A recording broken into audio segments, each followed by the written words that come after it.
Hey everyone, today is January 6th and it is Friday, and I need to remember to bring in the trash cans. Yeah. But anyways, yesterday I played some more Star Wars The Old Republic. I know, shocker, huh?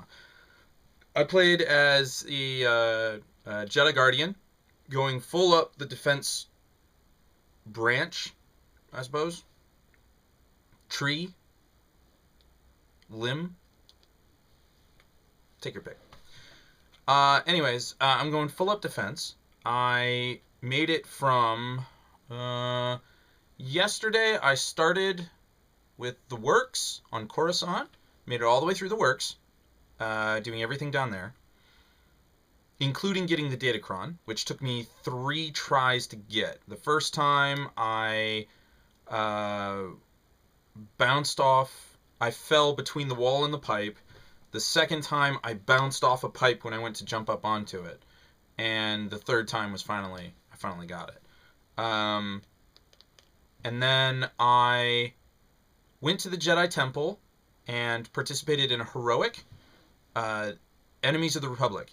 And I managed to group with some of the most amazing people ever. 2 commandos and a vanguard. I think all of them were going damage routes. One of them, the vanguard, I think was new to it.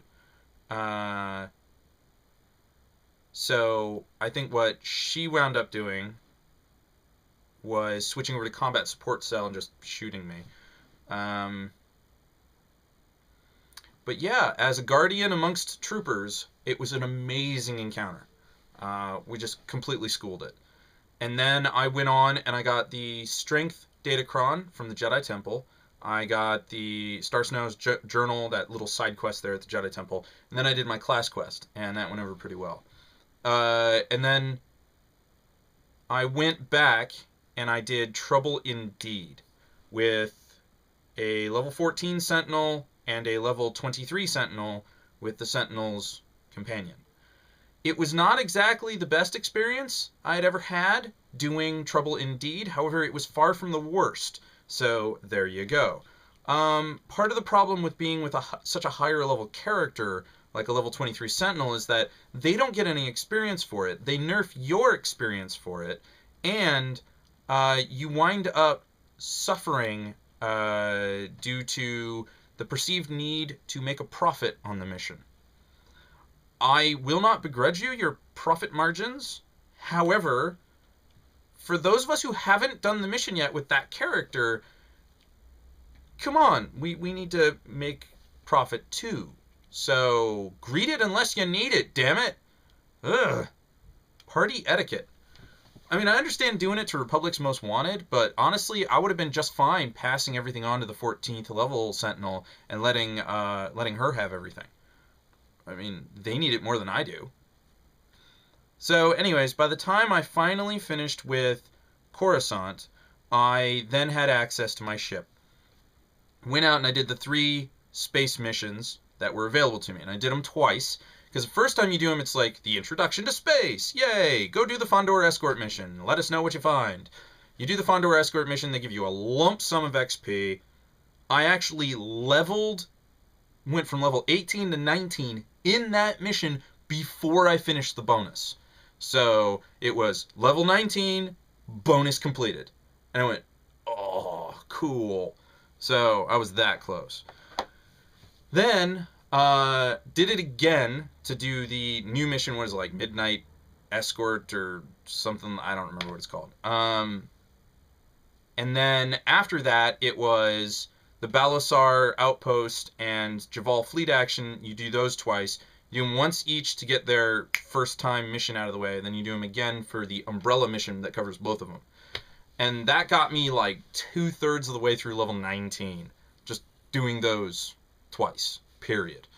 Then I went to Ord Mantell and I ran all over the place, getting as many of the locations and lore entries as I possibly could, or at least that I could find. Got all 3 of the Datacrons, and then I did my mission. During that mission, I hit level 20, and then I left Ord Mantell, did the 2 space missions that opened up for me, made it a fair way into level 20, set foot on Terrace, did the first round of missions on Terrace in the very first zone, the resettlement zone. Did all of those before realizing I had forgotten to pick up my class quest at the holo terminal on my ship. I'm forever forgetting this. Then I go all the way back to my ship, do the holo terminal, come out of the ship, go do my class quest. I go back to base to, no, actually I didn't. I did my class quest after I did the Fall of the Locust. I managed to stumble upon, there were several groups trying to get together to do Fall of the Locust, but when I was doing the initial quests for Terrace, I was like, I'll get to it later, it's fine. But I was sitting in the cantina, and I was pondering, you know, just sitting there crafting for a few minutes while I ate something or whatever. And then another group was going, last call for one more for Fall of the Locust. I was like, okay, fine. So I sign up for it. There are 2 level 24 gunslingers, and at that time, a level 20 Shadow, and I was level 21. And I was like, okay, this is going to be very interesting. There's like no healing. I'm going to die really fast. So we go to do the mission, and we have to wait for the engine to respawn. I'll tell you a neat trick in a minute. So, because there's this ship right outside the front door to this dungeon here, base, what have you. And there are all gold stars and stuff outside of it. But you have to blow up one of the engines on the ship to disable it to prevent the Locust from leaving when you start raiding his outpost. Well, we're there, we blow up the engine, and in the middle of the fight, the Shadow leaves the group. And I'm like, that's pretty dickish. No explanation, no nothing. And there's this Jedi Sage, level 18 Sage, just sitting there helping us without even being in our group. And I'm going, invite him, invite him, invite him. The leader of the group kindly invited the Jedi Sage, and from then on, it was a cakewalk. Oh my god, I am so good when I have healing. And I've gone on far too long about this. Then I did my class quest, moved on to the post-Orek, and then I logged out for the night, bounced back to the cantina. So today, my goal is do all the space missions to get the extra XP, and then move into the second zone. Hopefully, I'll be able to get the, Fallen Star quest out of the way, so that I don't have to worry about doubling back for any heroics. So we'll see what happens. Worst case scenario, I wind up waiting on it. But I'm really in the groove with my Jedi Guardian. I think I enjoy seeing the benefits and pitfalls and playing each of the classes very much. But I think I finally hit my stride in certain respects. I am a very good healer when I am playing my healer. Problem is that I only have 2 healers, and both of them are in groups already. So, that said, I'm a very good tank. I pay attention to if there's any other tanks in the group. I draw aggro only insofar as I can handle it. And I watch other member hit points so that if they start dipping a little too low into the danger zone, below half hit points, I look around to see if I can find them, and then I try and draw the aggro off of them.